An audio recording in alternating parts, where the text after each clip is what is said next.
दोस्तों आपने देखा होगा कि पिछले कुछ सालों में चुनाव की तस्वीर और प्रचार करने का तरीका काफी बदल चुका है। जहां पहले मतदान पेटी में वोट डालकर किया जाता था, अब उनकी जगह वोटिंग मशीन ने ले ली है।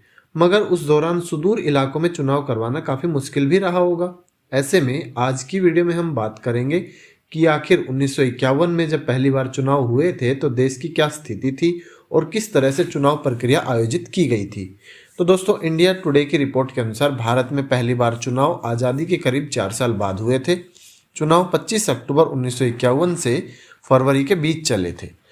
दोस्तों चुनाव में 53 राजनीतिक पार्टियों ने चुनाव लड़ा था और 1874 प्रत्याशी चुनाव मैदान में उतरे थे।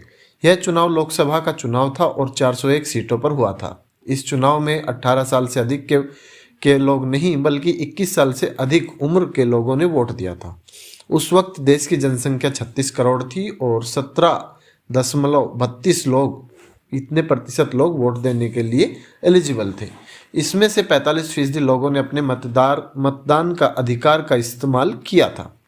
अब इस चुनाव में जीता कौन था? दोस्तों इस चुनाव में कांग्रेस ने जीत दर्ज की थी और चुनाव के बाद जवाहरलाल नेहरू जी पहले चयनित प्रधानमंत्री बने थे। कांग्रेस को उस वक्त दूसरी बड़ी पार्टी से 4 गुना वोट मिले थे।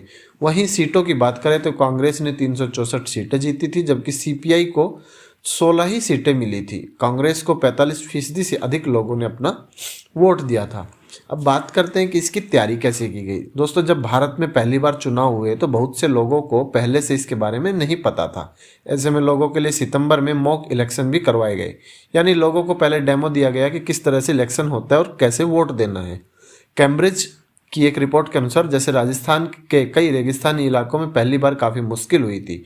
यहाँ जाने के लिए सड़क ही नहीं थी, टेलीफोन फैसिलिटी भी नहीं थी। ऐसे में आर्मी व्हीकल के जरिए वहाँ मतदान पेटियों को रखवाने की व्यवस्था की गई थी।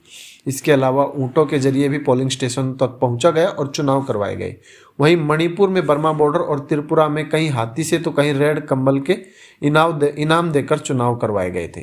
दोस्तों सत्याग्रह की एक रिपोर्ट में रामचंद्र गुहा के अनुसार कहा गया कि एक समस्या इस बात की भी थी कि जनगणना के वक्त तब अशिक्षित महिलाएं अपना नाम फलां की माँ या फलाना की पत्नी ही बताती थी। इसके चलते सुकुमार सेन ने निर्णय लिया कि ऐसी कुल 28 लाख महिलाओं के नाम वोटर लिस्ट में से हटा दिए जाएं और अगले चुनाव तक इस समस्या से निजात पाई जाए। चुनावों की प्रक्रिया को समझने और चुनाव होने की खबर देने के लिए आयोग ने रेडियो और फिल्मों का सहारा लिया था।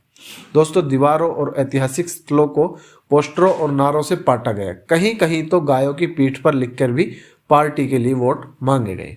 आज की वीडियो में दोस्तों बस इतना ही। उम्मीद करता हूँ वीडियो आपको पसंद आई होगी। वीडियो पसंद आई तो मेरे यूट्यूब चैनल को सब्सक्राइब कीजिए। मिलते हैं एक दूसरे वीडियो में, तब तक के लिए धन्यवाद।